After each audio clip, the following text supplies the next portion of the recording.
Merci, monsieur le député. Il n'y a pas d'autres demandes d'intervention. Madame Ledin, je n'avais pas vu, excusez-moi. Alors, vous serez la dernière. Monsieur le Président, Madame la Ministre, je ferai très vite. Simplement pour vous dire que il me semble que Madame la Ministre a organisé son texte et son propos d'abord sur la notion d'interrogation de la société dans son entier, et donc de modifier avec cette consultation sur Internet de la population, avec des remontées intéressantes et pertinentes, et que ça, c'était une innovation qui était majeure.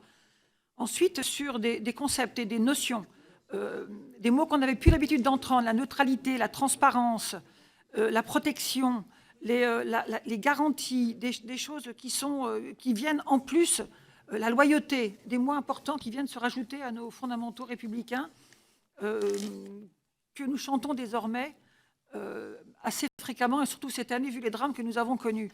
Et donc, je trouve que je voulais quand même le saluer et dire que c'était pertinent et efficace sur un monde qu'on a tendance à diaboliser ou à surinvestir en termes de potentialité. Donc, entre la peur, la crainte et l'hyper-confiance, c'est-à-dire l'insouciance, nous avons, je crois, là, Madame la Ministre a trouvé une solution qui est tout à fait élégante et intéressante.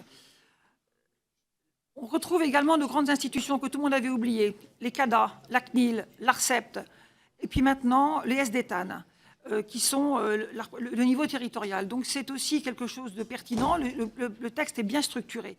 Mais je voudrais aussi souligner qu'il a été fait des choses dans le monde territorial, je pense à ma région, Languedoc-Roussillon, où nous avons lancé il y a 5 ans une grosse opération d'équipement lourd pour accès à Internet, et avec investissement de 52 millions d'euros quand même, hein, ce qui était essentiel. On a vu qu'effectivement, il y avait un retour et une demande de la population et des villages dans les campagnes qui étaient essentielles. Mais ça n'a pas toujours été le cas, notamment dans les grandes banlieues ou dans certains quartiers des villes, puisque là, les lois précédentes avaient fait en sorte que les secteurs considérés comme concurrentiels, les collectivités ne pouvaient pas y aller. Eh bien, aujourd'hui, dans notre région, les territoires, les campagnes sont presque mieux équipés que certains territoires urbains. Et je voulais dire que c'était quelque chose auquel il faut penser, parce que, et peut-être repenser le qui doit équiper quoi, et notamment ces fondamentaux du rapport à l'Europe qui se refuse d'y aller au motif que ce serait concurrentiel. Sauf que la concurrence n'y va pas quand elle considère que ça n'est pas suffisamment rentable. Donc là, on a une vraie question par rapport au monde urbain. Il y a certaines banlieues, et pas seulement par rapport au monde rural. Je ne voudrais pas qu'on en reste à la ruralité. Il y a des régions dans lesquelles les collectivités territoriales ont fait le travail. C'est surtout vrai pour l'Internet plus que pour les mobiles, mais même si c'est en train de venir. Dernier point, je voudrais souligner dans ce texte la qualité et la finesse du travail qui a été fait par rapport au monde scientifique, qui à la fois ouvre des portes, en ferme d'autres, joue la carte avec l'Allemagne en matière de protection des données scientifiques et se pose la question, mine de rien en filigrane, de la manière dont les données sont exploitées par les grands éditeurs scientifiques et en fixant des délais pour la réutilisation par la personne, par le chercheur, par le scientifique, par les équipes qui ont produit à la fois les données et les résultats, et donc les concepts et les perspectives économiques et scientifiques, mais également vis-à-vis de l'intérêt européen.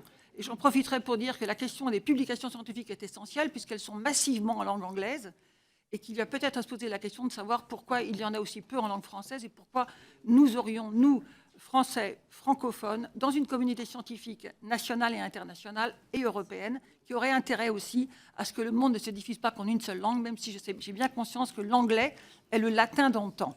Il n'empêche qu'on ne pense pas en français dans la même langue quand on pense en anglais, et je m'adresse à vous, Madame le maire, qui êtes plus que parfaitement bilingue, puisque vous vivez dans ces deux mondes et que vous mesurez, j'en ai parlé avec vous, ô combien ces subtilités étaient performantes. Donc merci pour la science, merci pour les mots. Eh bien, tout simplement, on va travailler maintenant. On a effectivement la période de Noël et des fêtes pour ce Big Bang. Je n'oserais pas trop dire Big Bang théorie, mais presque. Merci à vous. Merci beaucoup, Madame la députée.